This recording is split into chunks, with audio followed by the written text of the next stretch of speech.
నేడో రేపో 70 మందికి పైగా మావోయిస్టులు లొంగుబాటు కానున్నారట. సో మరి ఆల్రెడీ ఢిల్లీ వేదికగా లొంగుబాటు అవుతారు పెద్ద ఎత్తున అని చెప్పేసి వార్తలు రావడం జరిగింది. గణపతితో సహా కీలకమైనటువంటి వ్యక్తులను కూడా లొంగిపోతాను. కానీ ఇప్పుడు మరి హైదరాబాద్లోనే పెద్ద ఎత్తున మరి 70 మంది పైగా లొంగిపోతుండగా తెలుస్తూ ఉంది. సో నమ్మిన సిద్ధాంతం కోసం దీర్ఘకాలం చేసే పోరాటం ఆత్మార్పణ లాంటిదని మావోయిస్టు అగ్రనేత ముప్పాల లక్ష్మణరావు అలియాస్ గణపతి కుమారుడు ముప్పాల శ్రీనివాసరావు పేర్కొన్నట్టుగా ఓ ఆడియో సోషల్ మీడియాలో వైరల్ అవుతుంది. తండ్రి రాక కోసం తాను ఎదురు చూస్తున్నట్లు ఆ ఆడియోలో ఆయన భావోద్వేగంతో చెప్పారు. ఆడియోలోని వివరాల ప్రకారం చిన్ననాటి నుంచి నాన్న అనే పిలుపునకు దూరం అయ్యానని అన్నారు.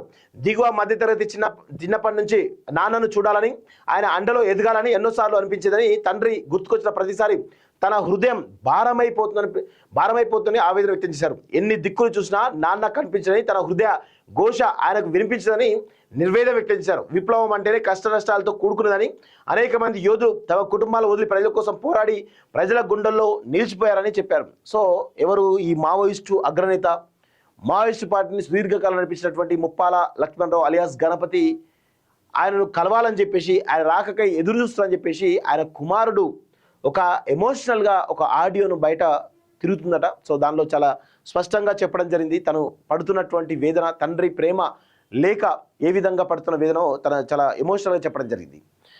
సో మరి ఈరోజైతే దాదాపు 70 మందికి పైగా లొంగిపోతున్నారట. సో వాళ్ళందరూ కూడా మొత్తం కమాండర్లు ఎక్కడికక్కడ చాలా కీలకమైన వ్యక్తులు అని చెప్పి చాలా స్పష్టంగా తెలుస్తూ ఉంది. సో తాజాగా లొంగుబాటు పడిన వారిలో రాష్ట్ర డివిజన్ ఏరియా కమిటీ సభ్యులు, PLGA బెటాలియన్ల కమాండర్లు ఉన్నట్లు సమాచారం. ఛత్తీస్గఢ్లో తెలంగాణ పోలీసుల వాంటెడ్ లిస్టులో ఉన్నటువంటి రాష్ట్ర కమిటీ స్థాయి నేత ముప్పిడి సాంబయ్య అలియాస్ వికాస్ తన దళాలతో లొంగిపోవడంతో మిగిలిన వారు తెలంగాణ పోలీసుల ముందు లొంగిపోయేందుకు ప్రాధాన్యం ఇచ్చినట్లు తెలుస్తుంది. మావోయిస్టు అగ్రనేత గణపతి, ఆయన భార్య జోడే రత్నబాయి ఇప్పటికే రాష్ట్ర పోలీసుల అదుపులో ఉన్నారని, కేంద్ర హోంమంత్రి అమిత్ షా సమక్షంలో వారి లొంగుబాటు ఉండవచ్చని పెద్ద ఎత్తున ప్రచారం సాగుతుంది. ఇదిలా ఉండగా బుధవారం రాత్రి కేంద్ర హోంమంత్రి సీఎం రేవంత్ రెడ్డి, DGP కలిశారు. ఈ క్రమంలో మావోయిస్టు అగ్రనేత లొంగుబాటును ఆయా పోలీసులకు చూపితే బాగుంటుందని కేంద్రం సూచించినట్లు తెలుస్తోంది.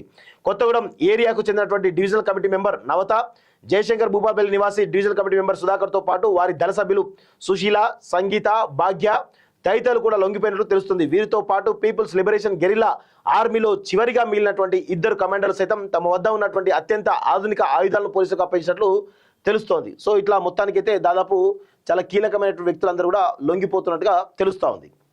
చూద్దాం మరి ఆ లొంగుబాటు ఎట్లా, ఎప్పుడు నేడా రేపా, మరి గణపతి కూడా లొంగిపోతాడా, అది ఈ 2 రోజుల్లో కూడా పెద్ద ఎత్తున భారీగా లొంగిపోయే అవకాశం అయితే చాలా స్పష్టంగా కనబడతా ఉంది.